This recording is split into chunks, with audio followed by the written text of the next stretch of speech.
Yes, class అయినా mass అయినా role ఎలాంటిదైనా ఆవిడ దిగినంత వరకే. Once she steps in beauty repeats. మన అమ్మాడి ఐశ్వర్య గారికి గట్టిగా చప్పట్లు. Thank you.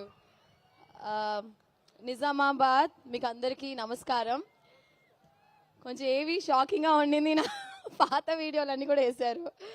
చిన్న పిల్లగా రాజేంద్ర ప్రసాద్ గారితో ఒక సినిమా యాక్ట్ చేశాను, రామ్ బంటు అని. చిన్న పిల్లగా యాక్ట్ చేశాను. సో ఆ వీడియో కూడా చూస్తున్నప్పుడు చాలా సర్ప్రైజింగ్గా ఉండింది. సో చాలా సంతోషం. మా సంక్రాంతికి వస్తున్నాం సినిమాలో భాగ్యం అనే క్యారెక్టర్ చేసినందుకు. అండ్ డెఫినెట్గా మీకు అందరికీ నచ్చుతుంది. ఈ సినిమాలో నాకు ఆపర్చునిటీ ఇచ్చిన అనిల్ రావిపూడి గారికి and my producer Dil Raju గారికి, శిరీష్ గారికి అండ్ వెంకటేష్ గారికి అండ్ మీనాక్షి గారికి అండ్ నా all my entire cost crew. I think definitely ఈ సినిమా వచ్చే ఒక మంచి ఫ్యామిలీ ఎంటర్టైనర్గా ఉంటుంది. సో మీరు అందరూ ఎంజాయ్ చేస్తారు. ఈ క్రౌడ్లో ఏమన్నా భాగ్యం ఉన్నారా? బాగున్నారా నిజామాబాద్? భాగ్యం అని ఎవరు లేరా? భాగ్యం క్యారెక్టర్ ఎవరు లేరా? మీరు భాగ్యమా? ఎవరు లేరా భాగ్యం పేరుతో? మీ పేరు భాగ్యమా అమ్మా? భాగ్యమా? అవునా? Okay okay. సో ఖచ్చితంగా భాగ్యం క్యారెక్టర్, భాగ్యం అనే రోల్ వచ్చి it will be very very special after the film. So thank you so much Nizamabad. Thank you. It was lovely being here. మా కోసం ఏదైనా 2 లైన్లు గోదావరి గట్టు మీద మీ నోట.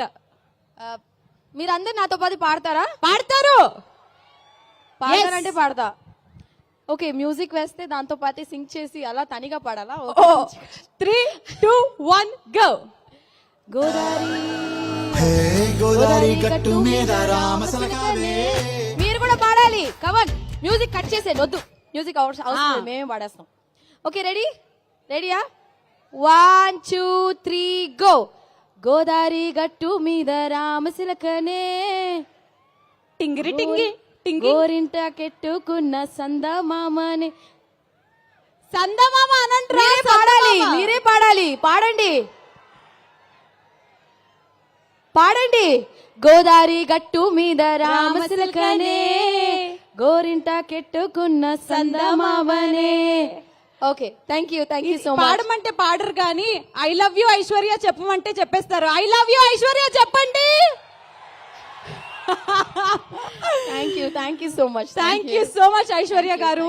Wishing to see you in many more blockbusters. Thank you. గట్టిగా చెప్పండి మన ఐశ్వర్య గారికి.